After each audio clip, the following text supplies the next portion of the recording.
네, 안녕하십니까. 근본 바리스타 2급 과정 강사를 맡은 권성진입니다. 반갑습니다. 자, 이번에 설계된 저희 이 바리스타 2급 과정은 총 이론 10강이 준비되어 있습니다. 그래서 이렇게 온라인을 통해서 여러분들과 만나서 이렇게 설명을 하게 되는데 총 10가지 강의가 준비된 것을 설명을 드리겠습니다. 첫 번째 1강에서는 커피의 기초에 대해서 여러분들께 설명드리겠습니다. 그래서 커피가 어떤 나라에서 어떻게 재배돼서 어떤 과정을 통해서 생산이 돼서 우리 손에 오게 되고 또 로스팅을 해서 어떻게 우리가 한 잔의 커피로 마시게 되는지 그런 부분을 설명을 드리겠고요. 두 번째는 각 생산국별 생산국이 틀리잖아요. 생산 나라별 커피의 특징을 가지고 설명을 드리도록 하겠습니다. 그 다음에 이제 세 번째는 커피를 로스팅을 해서 우리가 이제 마시게 되는데 그 로스팅에 대한 기초적인 이해를 돕기 위해서 로스팅에 대해서 설명을 하는 시간을 가질 예정이고요.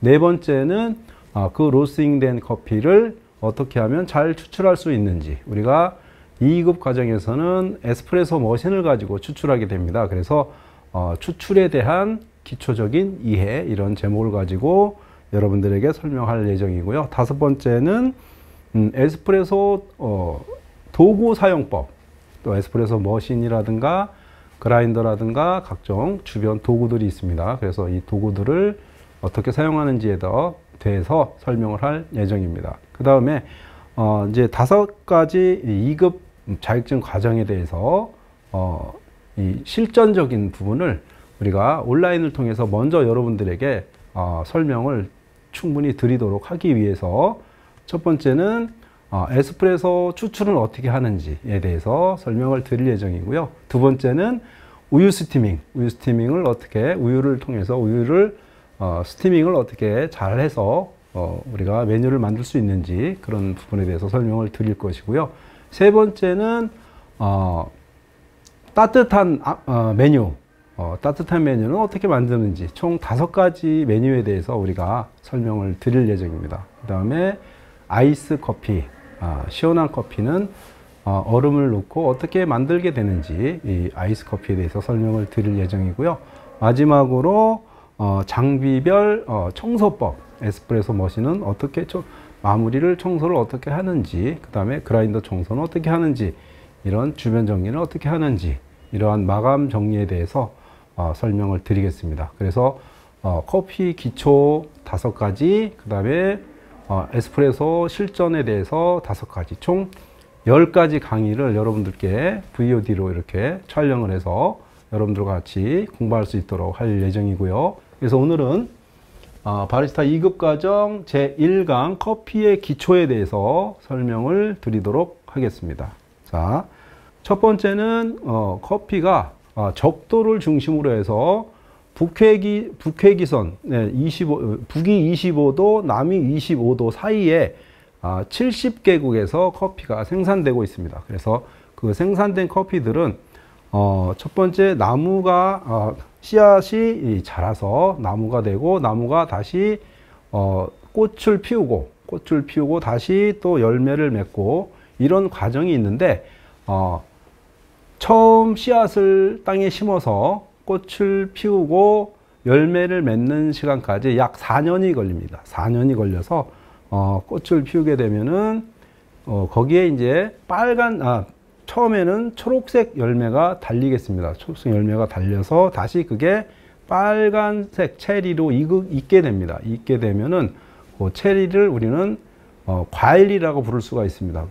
커피 체리, 빨갛게 익은 커피 체리를 우리가 수확을 해서 그것을 다시 가공 과정을 거치게 됩니다. 가공 과정이라는 것은 그 안에 있는 씨앗을 우리가 먹는 것이기 때문에 그것을 가공, 즉 발효를 통해서 말리거나 직접 말리거나 이러한 프로세싱 과정을 거쳐서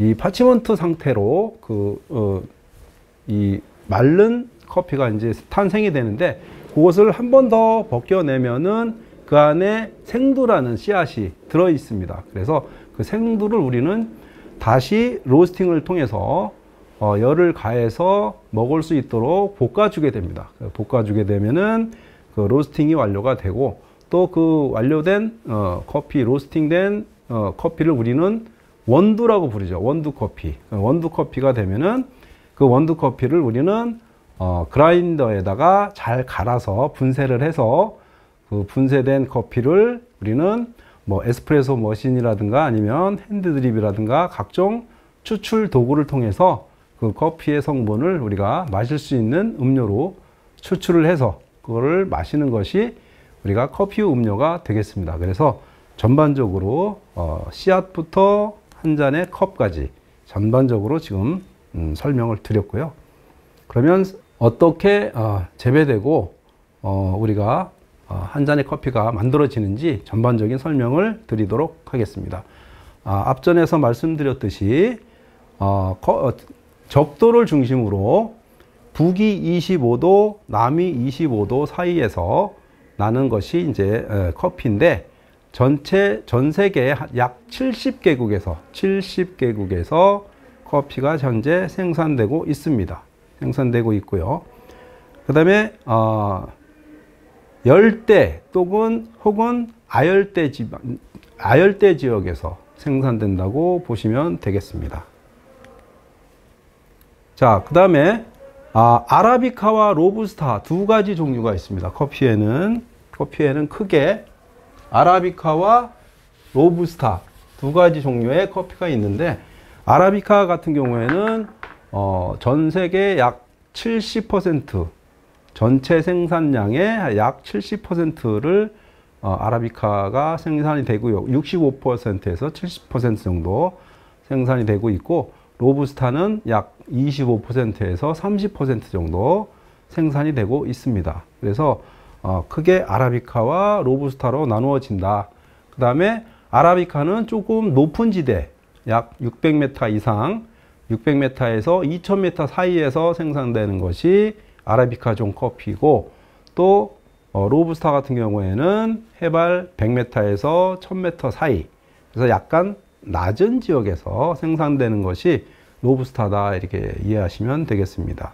또 그에 따른 향미는 아라비카 같은 경우에는 조금 산미가 있고 단맛이 좋고 이렇게 다양한 향미가 좋은 커피라고 생각하시면 되겠고요. 로부스타는 쓴맛 위주, 구수한 맛 위주, 이렇게 해서 이렇게 조금 상대적으로 단촐한 향미를 가지고 있다, 이렇게 설명을 드리겠습니다.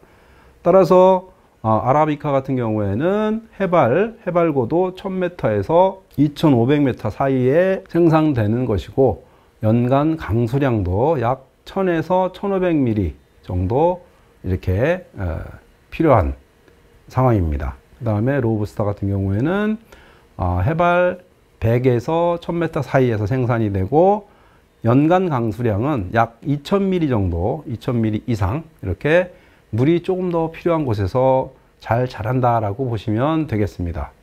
그 다음에 재배 습도 같은 경우에는 아라비카는 65%, 로부스타는 75% 내외로 조금 더 로부스타가 습도가 좀 더 필요하다라고 보시면 될 것 같습니다.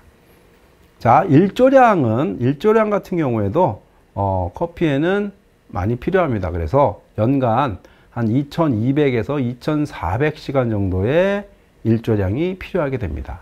또 쉐이드 그론이라고 해서 너무 태양빛이 강하게 내리쬐게 되면은 나무의 이파리가 말라서 조금 타격을 입는 경우가 있습니다. 그런 것을 방지하기 위해서 이파리가 넓은 커피, 바나나라든가 이런 나무를 같이 심어서 이렇게 그늘을 약간 그늘을 만들어주는 것이 쉐이드 그로운이라고 하는 그런 재배 방식이 되겠습니다. 그래서 건강한 생태계를 유지하고, 또 커피 재배 온도를 일정하게 유지시켜주고, 또한 토양의 침식과 잡초의 성장을 잘 억제하고, 이러한 역할을 해주는 것이 쉐이드 크로운이라고 말씀드릴 수 있겠습니다.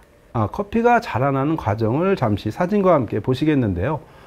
여기 보시는 사진은 지금 약간 씨앗을 땅에 심어 가지고 이렇게 싹이 나는 과정입니다. 그래서 이렇게 콩나물처럼 이렇게 땅에 심으면 이렇게 땅에서 올라오는 모습을 같이 지금 보시고 계시는 것이고요.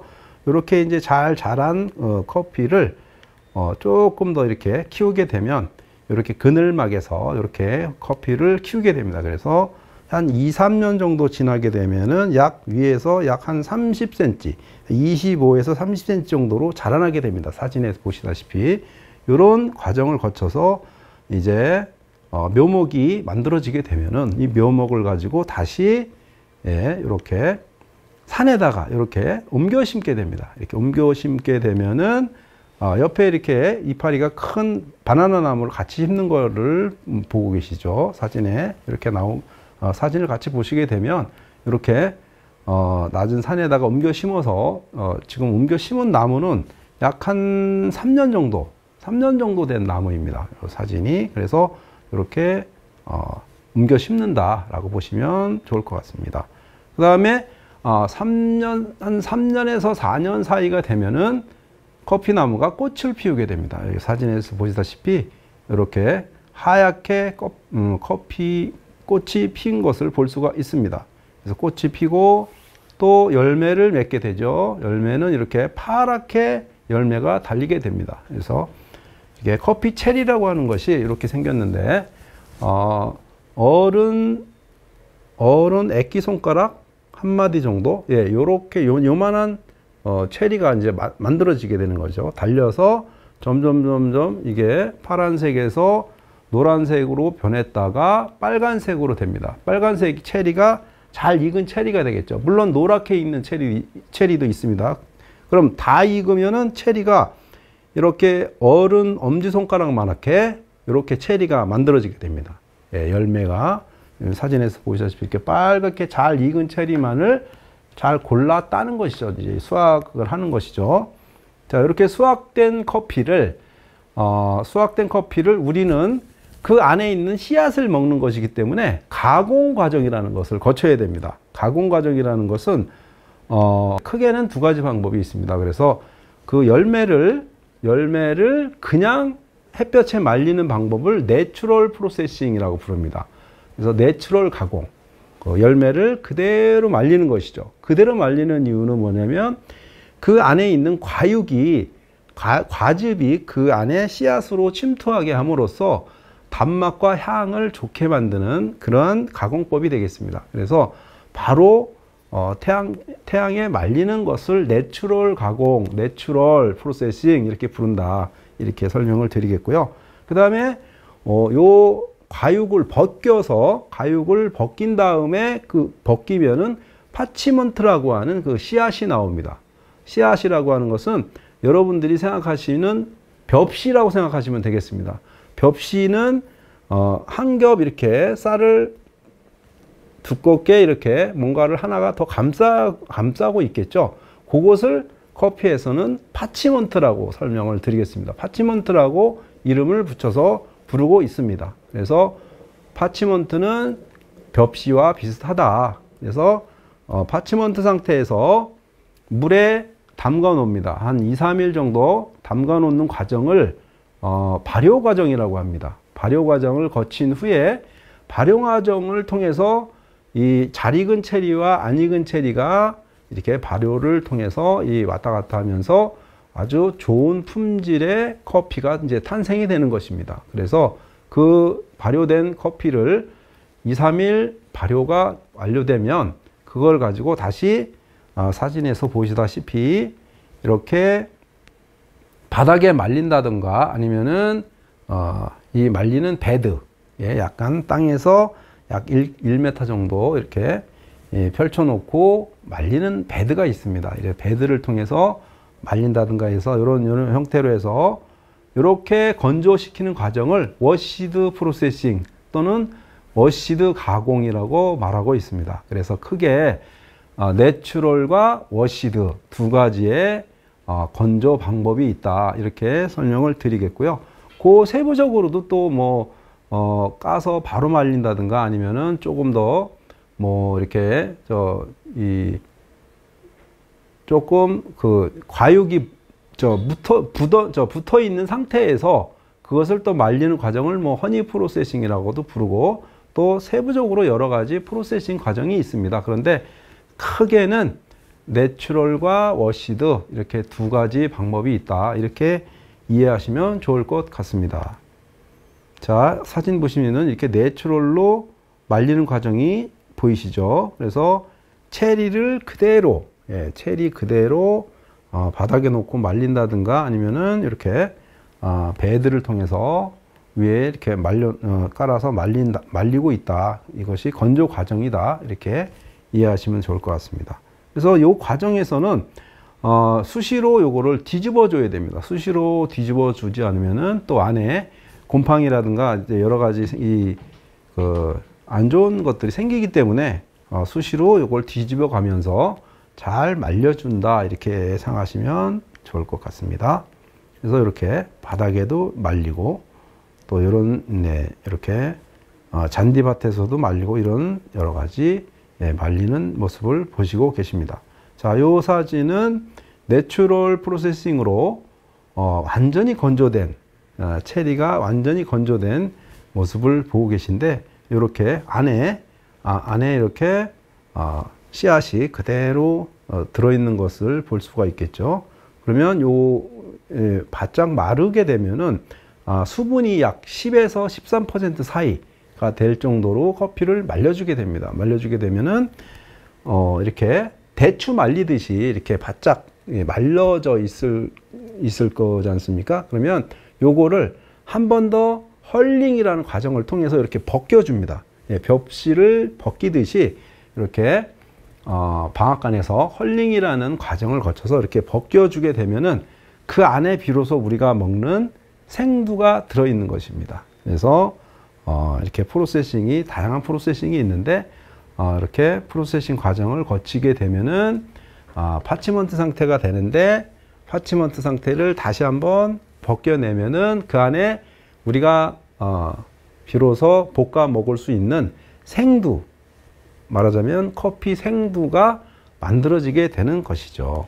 그래서 이렇게 사진에도 보시면 이렇게 파치먼트 상태가 이렇게 가공과 건조 과정이 완료되게 되는 것입니다. 그래서 여러분들께서 이 파치먼트 상태까지 커피가 만들어지는 과정이다. 이렇게 이해하시면 되겠습니다. 그 다음에 저희는 이 파치먼트를 한 번 더 벗겨낸 생두를 우리나라에 수입한다라고 보시면 되겠습니다. 그래서 이렇게 또 한 번 더 벗겨낸 생두를 이렇게 품질을 좋게 하기 위해서 안 좋은 커피나 이물질들을 손으로 다 이렇게 핸드픽을 해주는 과정을 사진으로 이렇게 같이 보고 계신 것입니다. 그래서 이런 식으로 해서 탄생이 이렇게 하나하나 안 좋은 이물질들을 골라내게 되면은 이게 비로소 이렇게 옥색빛을 띤 이런 커피 생두가 탄생하게 되는 것입니다. 그래서 이렇게 커피를 만들게 되는 과정을 전체를 다시 설명을 드렸고요. 이 커피는 이제 세 가지 등급의 분류가 있습니다. 그래서 이 생두가 생산이 되면은 크게 세 가지 분류 방법이 있는데 첫 번째는 스크린 사이즈를 가지고 분류를 하게 됩니다. 그래서 스크린 사이즈라고 하면은 콩의 사이즈라고 보시면 되겠습니다. 콩도 크게 큰 콩이 있고 작은 콩이 있지 않습니까? 그래서 스크린 사이즈로 분류하는, 그러니까 70개국에서 아까 생산이 된다 그랬죠. 그러면은 각각 대륙별, 국가별 이렇게 등급을 나누는 방법이 세 가지가 있는 것입니다. 그래서 첫 번째는 스크린 사이즈를 가지고 분류한다. 대표적인 나라는 콜롬비아와 케냐가 되겠습니다. 그래서 콜롬비아 같은 경우에는 스프리모, 엑셀소 이런 이제 등급의 분류가 있습니다. 그래서 스크린 사이즈 18, 스크린 사이즈 18이라고 하면은 8, 9, 10, 20 이렇게 쭉 사이즈별로 되어 있는데 이 숫자가 높으면 높을수록 콩의 사이즈가 크다고 보시면 됩니다. 그래서 스크린 사이즈 18 이상 되는 것을 수프리모라고 부르자. 그래서 콜롬비아 커피는 스크린 사이즈 18보다 큰 커피를 수프리모 이렇게 부릅니다. 그 다음에 스크린 사이즈 18 미만 되는 것은 엑셀소라고 부릅니다. 그래서 두 가지로 콜롬비아는 이렇게 부르고 있고요.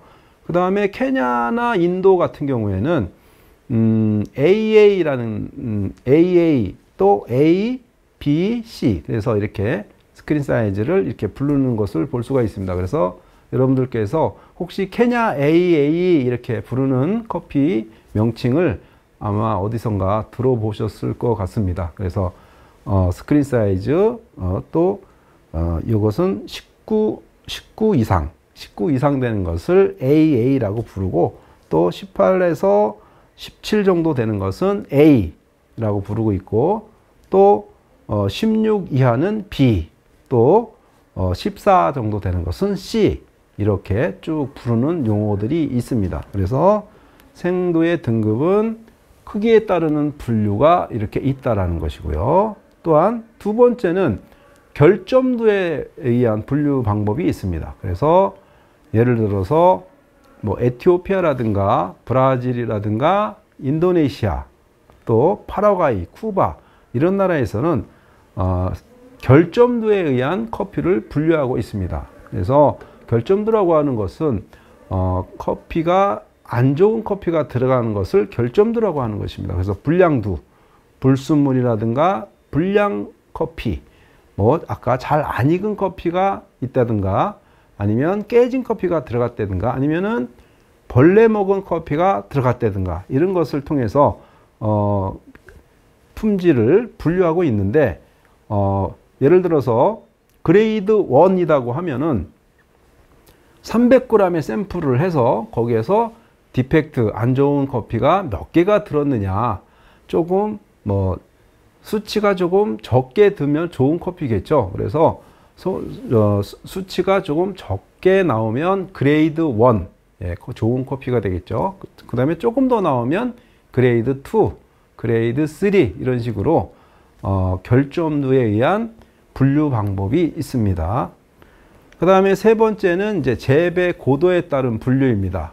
재배 고도에 따른 분류는 중미에서 주로 많이 쓰고 있는 분류 방법인데 예를 들어서 과테말라라든가 멕시코라든가 또 엘살바도르, 코스타리카 뭐 이런 중미 지역에서는 몇 메타에서 커피가 재배됐느냐가 굉장히 품질을 좌우하는 중요한 요소이기 때문에 또 높은 지대에서 자란 것이 훨씬 더 고급 커피로 인정을 받고 있습니다. 그래서 예를 들어서 저지대 뭐 700m에서 1000m 또 1000m에서 1500m 또 1500m에서 2000m 이런 식으로 이렇게 재배 고도에 따른 분류를 하고 있는 것입니다. 그래서 뭐 높은 지대에서 나오는 커피는 뭐 SHB에서 뭐 하드 시트리틀리 하드 빈 해서 이렇게 높은 지대에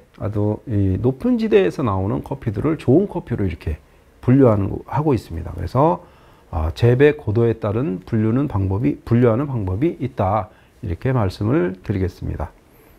그래서 이렇게 세 가지 방법에 따라서 커피를 그레이딩을 하고 있다. 이렇게 설명을 드리겠습니다. 그러면 좋은 커피는 당연히 좋은 사과가 비싸듯이 커피도 품질이 뛰어나고 좋은 향미를 가진 커피는 조금 비싸게 판매가 되겠죠. 그 다음에 품질이 조금 낮은 커피는 상대적으로 조금 저렴하게 이렇게 거래가 되는 것을 알 수가 있습니다. 그래서 이렇게 분류된 커피는 이제 포장을 하게 되겠습니다. 이렇게 보통 60kg나 70kg 백에 이렇게 커피 이렇게 그 백이 큰 백을 보신 분 계시죠? 이렇게 백에다가 집어넣고 이렇게 사진에서 보시다시피 이렇게 위를 이렇게 쭉 재봉틀이죠. 재봉틀에 이렇게 딱 패킹을 하면은 비로소 우리나라에 수출할 수 있는 커피가 이렇게 탄생하게 되는 것입니다. 그래서 이렇게 커피가 만들어지게 되면 만들어진 커피들을 이렇게 사진에서 보시다시피 백으로 담아서 이렇게 일정량 이렇게 팔레트라고 하죠. 팔레트에다가 이렇게 차곡차곡 잘 싸서 요렇게 우리나라에 수출을 하게 되면 우리는 요 수출된 커피를 수입을 해서 우리가 로스팅이라고 하는 이제 과정을 거쳐서 이렇게 커피가 탄생하게 되는 것이죠. 그래서 이렇게 이제 수출을 하게 되면은 우리는 이 수입된 자루에 담겨져 있는 생두를 다시 이렇게 우리 쪽에 로스팅 센터로 옮겨서 우리가 생산을 하는 것입니다. 로스팅을 하게 되면은 그 커피가 비로소 우리는 원두 커피가 탄생하게 되는 것입니다. 그래서 우리가 이렇게 마시는 한 잔의 음료가 되는 건데, 자, 그럼 커피 품종은 아까 크게 아라비카와 로부스타 두 종류가 있다고 했습니다. 그러면 두 종류에서 조금 더 세부적으로 또 어떤 종류가 있는지를 잠깐만 설명을 드리겠습니다.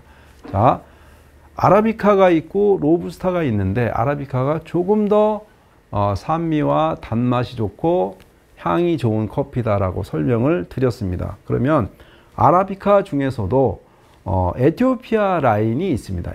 지금 사진에서 보시는 커피의 품종 나무라는 것을 잠깐 설명을 드릴 텐데요. 에티오피아에서 쭉 자란 그러한 유들의 한 종류의 그 커피 종들이 있고요. 그 다음에 두 번째는 예멘 상속이라고 하는, 예멘에서 다시 티피카와 부르봉이라고 하는, 버본이라고 하는 두 종류의 그 커피의 종이 탄생을 해서 거기에서 티피카로 분류가 되는 커피는 인도네시아 수마트라라든가 자바 커피라든가 아니면은 뭐 블루 마운틴 또는 코나 커피, 뭐 켄트종, 뭐 과테말라, 뭐 이런 여러 가지 품종으로 또 세부적으로 나뉘고 있습니다. 그런 종이 또 티피카 종이 되겠고요. 그 다음에 한쪽은 버본이라고 하는 종이 하나가 있는데, 이 버본에서는 다시 뭐 SL28, SL34, 뭐 모카, 뭐 파카스, 카투라, 뭐 카투아이, 뭐 파카마라 이런 식으로 다양하게 또 여러 가지 품종으로 개량이 돼서 지금도 지속적인 개량을 통해서 새로운 커피들이 계속적으로 탄생하고 있다고 보시면 좋을 것 같습니다. 또한 아까 말씀드렸던 로부스타 종은 카네포라라고 하는 이름으로도 불리고 있는데, 까티모르에서는 인도네시아에서는 아라비카 종과 로부스타 종을 접붙여서 또 새로운 종이 탄생이 됐는데, 그 종은 까티모르라고 하는 새로운 품종이 이렇게 개발되곤 합니다. 그래서 이러한 개발되는 그 이유는 각각의 그 병충해라든가 또한 소출, 그러니까 생산량을 조금 더 늘리기 위해서 다양한 방법을 통해서 이렇게 각각의 품종들을 조금 더 개량하기 위해서 이렇게 접붙이기를 한다든가 각종 이런 방법을 통해서 다양하게 지금 개발이 되고 있습니다. 그래서 카티모르라고 하는 종은 아라비카 종과 로부스타 종을 접붙인 종이 카티모르다. 이렇게 여기까지는 기본적으로 알고 계시는 것이 좋을 것 같습니다. 자, 그래서 커피 품종에 대해서 말씀을 드렸고요. 또 품종에 따른 지금 표시를 보시게 되면 각각의 그 커피 품종별 어느 대륙 또는 어느 국가에서 이렇게 잘 재배되고 있는지를 표를 만들어 봤습니다. 그래서 표에 대해서 간단하게 설명을 드린다면, 자, 버본과 티피카를 말씀을 드렸죠. 아까 아라비카 커피 중에서 버본종과 티피카종은 원종에 가까운 커피인데, 주로 인도나 인도네시아, 또 에티오피아, 하와이, 또 파나마, 자메이카 이런 나라에서 주로 커피를 생산하는 것이 티피카 종이 되겠고요. 그 다음에 버본종 같은 경우에는 중앙아메리카, 중남미죠. 중남미에서 많이 키우고 있고, 또는 케냐, 또 중앙 아메리카 또 이런 쪽에서 주로 키우고 있는 종이 버번 종이 되겠습니다. 자, 이렇게 해서 티피카와 버번 종은 대륙별, 국가별 약간 차이를 두고 이렇게 재배된다, 이렇게 설명을 드리겠습니다. 자, 그 다음에 커피에는 다양한 향미가 있습니다. 이렇게 표시에서 보시다시피 과일 향도 나고, 때로는 초콜릿 향도 나고, 뭐 말린 과일 향도 나고, 또 달달한 또 카라멜 향도 나고, 그 다음에 고소한 또 견과류 향도 납니다. 견과류 향도 나는 반면에 또 뭐 곡물 같이 아주 구수한 향도 나고 있죠. 그 다음에 향신료 같이 약간 톡 쏘는 스파이시한 향도 가지고 있고요. 그 다음에 뭐 야채 또는 뭐 허브, 흙, 또 이런 향도 나고 있고요. 또한 뭐 꽃향이라든가 감귤류의 향, 또 이러한 다양한 그런 향미들을 지니고 있습니다. 그렇기 때문에 이러한 다양한 향을 우리는 플레이버 휠이라고 하는 이 향미 조견표 같은 이런 것으로 우리가 다양한 커피의 향을 이야기를 하고 있습니다. 그래서 특히 아라비카 종 커피에서는 조금 더 이렇게 과일 향이라든가 좀 이렇게 고소하고 꽃향이라든가 이런 다양한 밝은 산미들을 가지고 있는 향들이 많이 나고 있고요.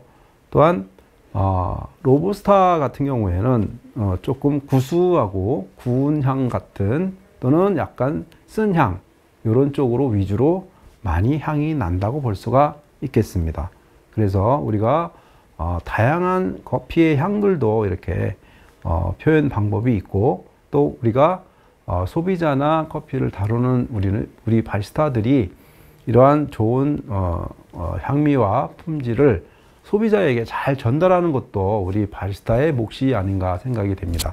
그래서 커피의 향 같은 경우에는 여러분들께서 같이 이렇게 또 향을 맡아가면서 커피를 조금 더 배우는데 도움이 되셨으면 좋겠습니다.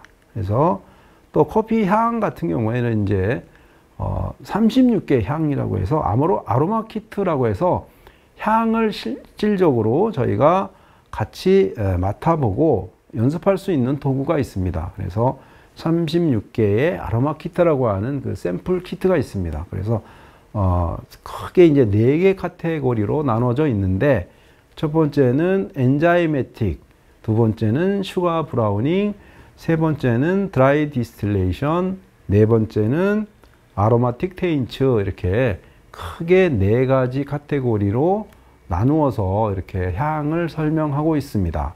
그래서 그 세부적인 내용들은 조금 더 저희가 배워가면서 다시 알아보기로 하고요. 이렇게 향도 다양하게 분류되고 있고 설명하고 있다, 이렇게 말씀드릴 수 있겠습니다. 또 향까지 알아봤고요. 자, 그렇게 되면은 이 다양한 커피들을 어떻게 또 어떤 방법으로 감별을 하는지에 대해서 커피 품질 감별법에 대해서 간단하게 설명을 드리겠습니다. 자, 커피 감별법이라고 하는 것은 관능평가, 즉 사람의 미각과 후각을 이용해서 커피의 품질이 어느 정도 되는지를 평가를 하는 것을 커피 감별이라고 합니다. 그래서 관능평가를 통해서 우리가 커피 향과 맛을 봐가면서 커피를 품질을 평가를 하고 있는데, 품질 평가를 하는 목적은 커피의 특성을 잘 감별을 해서 품질의 등급을 정하기 위함이죠.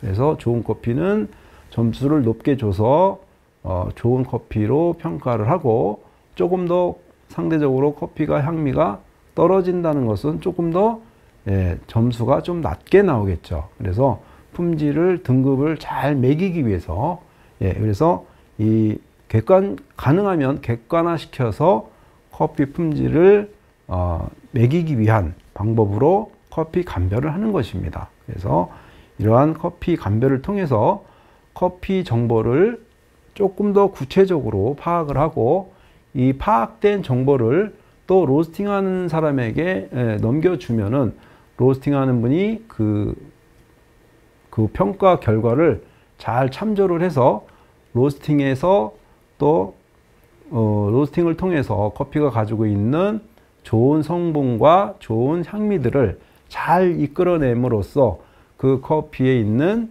향과 맛을 잘 극대화시키는 노력을 하는 것이게 되겠죠. 그래서 커피 평가는 이러한 목적으로 평가를 하고 있습니다. 그래서 여러분들께서는 어떠한 카페를 방문하셨을 때 어떤 커피는 굉장히 맛이 있었고 어떤 커피는 또 맛이 좀 떨어진다든가 이러한 경험이 있으실 겁니다. 이런 것은 커피에 이 좋은 커피를 썼느냐, 좋은 원재료를 썼느냐에 따라서 커피 맛과 굉장히 밀접하게 연관이 되어 있기 때문에 그러한 맛이 낮다라고 보셔도 무방할 것 같습니다. 그래서 여러분들께서는 이러한 이 등급의 여러 가지 종류의 등급의 커피가 있다는 것을 아시고 이러한 평가는 사람의 입과 코, 즉 미각과 후각을 통해서 가능한 객관적으로 평가되고 있다. 이렇게 이해하시면 좋을 것 같습니다.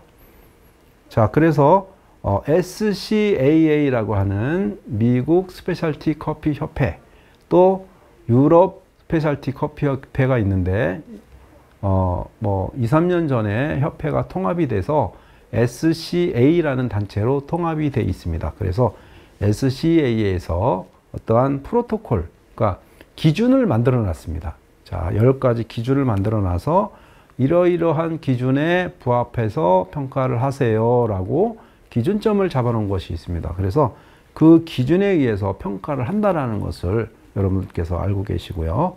그 다음에 커피를 산지에서도 평가를 하지만은 우리가 소비하는 소비국이죠. 우리나라에서도 이 커핑이라고 해서 이 커피를 같이 평가를 하기 때문에 그 기준이 현지와 사용자, 소비자까지 같이 동일한 상황에서 커피를 평가하기 때문에 자, 그렇게 동일한 방법으로 평가를 같이 함으로 해서 어떤 커피의 객관화, 품질의 객관화를 이룰 수 있다고 볼 수 있겠습니다. 그래서 그러한 노력들이 산지와 소비자가 같이, 소비국과 같이 이루어진다는 것을 알고 계시면 좋을 것 같습니다.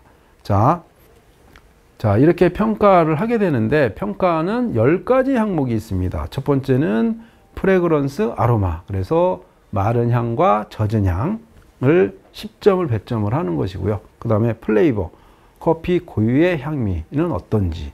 또 애프터 테이스트, 후미. 마지막에 이 후미에서 이제 이 뒤쪽에서 나오는 맛은 어떤 맛이 나오는가. 그 다음에 바디감. 커피의 질감을 말하는 거죠. 커피를 한 모금 먹어봤을 때 꽉 차는지 아니면 가벼운지 무거운지 뭐 이런 평가 항목을 바디감이라고 합니다. 그 다음에 산미, 얼마나 신맛이 좋은 신맛이 있는지.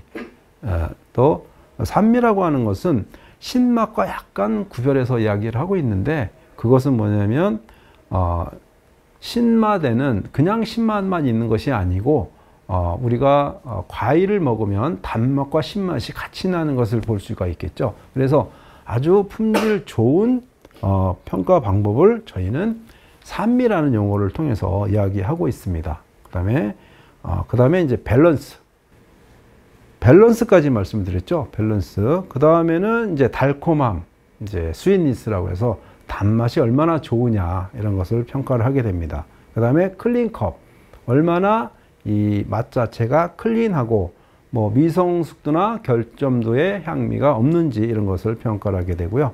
그 다음에 균일성, 얼마나 이 균일하게 맛을 유지하고 있느냐, 통일감, 그죠?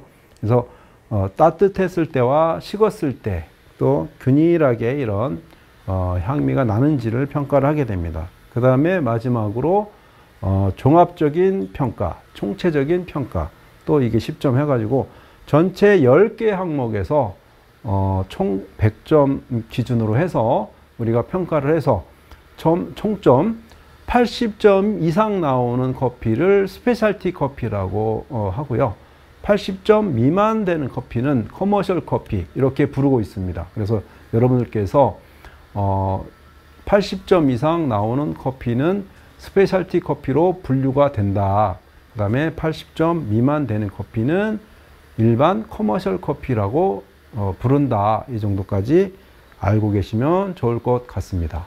자, 그래서 이것으로 오늘의 바리스타 2급 과정 제1강 커피의 기초에 대해서는 이것으로 마치도록 하겠습니다. 다음 강의에서는 생산국별 커피의 특징에 대해서 말씀을 드리도록 하겠습니다. 감사합니다.